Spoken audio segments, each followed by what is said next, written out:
24 फरवरी 2022 यही वो तारीख थी जिस दिन रूस और अमेरिका के बीच में जंग की शुरुआत हुई।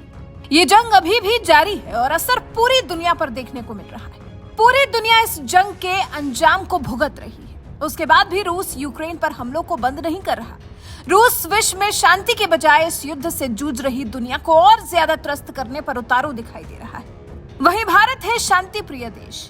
एससीओ मीटिंग के दौरान भी पुतिन से बात करते हुए पीएम मोदी ने यही संदेश देने की कोशिश की।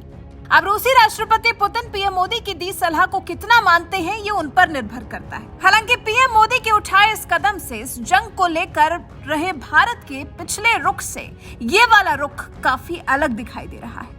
कहा भारत इस मुद्दे पर तटस्थ था, लेकिन पुतिन को दी गई पीएम मोदी की सलाह से लग रहा है जैसे भारत का मन रूस से खट्टा हो रहा है। यूक्रेन को खत्म करने की, यूक्रेन को सबक सिखाने की जिद पर अड़े पुतिन लग रहा है जैसे भारत की नजरों से धीरे धीरे उतर रहे हैं।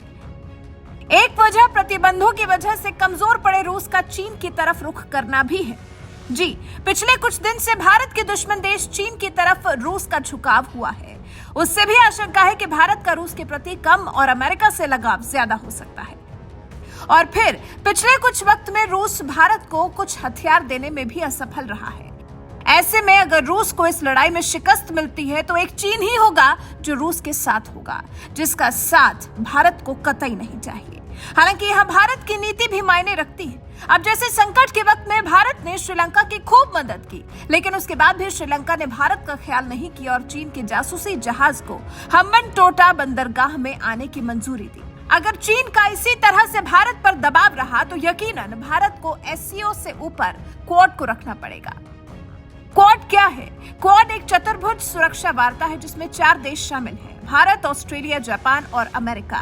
ये एक रणनीतिक सुरक्षा वार्ता है जिसे सदस्य देशों के बीच बातचीत रखने के लिए बनाया गया है। क्वाड शिखर सम्मेलन पहली बार साल 2007 में स्थापित किया गया था, जो कि 2008 तक चला। 2017 में वार्ता के बाद इसे फिर से स्थापित किया गया। क्वाड का मकसद है हिंद प्रशांत में सामरिक समुद्री मार्गों को किसी भी सैन्य या राजनीतिक प्रभाव से मुक्त रखना। इसे मूल रूप से एक रणनीतिक समूह के रूप में देखा जाता है जिसका काम चीनी वर्चस्व को कम करना है। और फिलहाल भारत का सबसे बड़ा दुश्मन देश चीन ही बन गया है और चीन ही है जो भारत को हर तरफ से घेरने की कोशिश कर रहा है। भारतीय सुरक्षा अधिकारी इस बात को लेकर आशंकित रहते हैं कि बेल्ट एंड रोड इनिशिएटिव की लॉन्चिंग के साथ ही चीन भारत के पड़ोस में अपना प्रभाव बढ़ाने में लगा हुआ है। पाकिस्तान और म्यांमार के अलावा नेपाल और श्रीलंका में भी चीन का असर साफ देखा जा सकता है। भारत का मानना है कि इस तरह से चीन उसकी घेराबंदी में लगा हुआ है। जून 2018 में पीएम मोदी ने सिंगापुर में आयोजित शांग्री-ला डायलॉग में हिंद प्रशांत क्षेत्र का जिक्र किया था।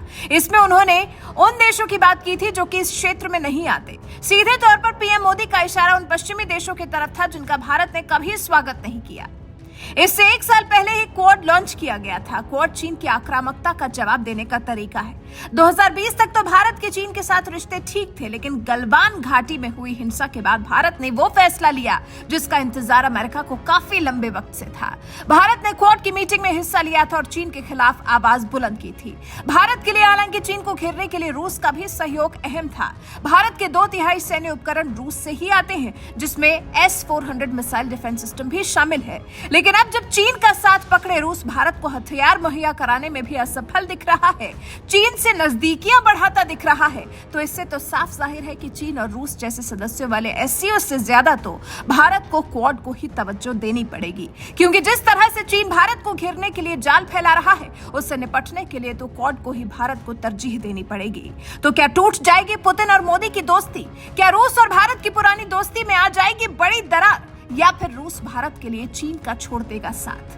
क्या कहते हैं आप? कैसा होगा पुतिन और मोदी के आपसी रिश्ते का भविष्य? क्या अमेरिका भारत को ज्यादा होगा प्रिय? इस पर आपके विचार हमें कमेंट कर जरूर बताएं।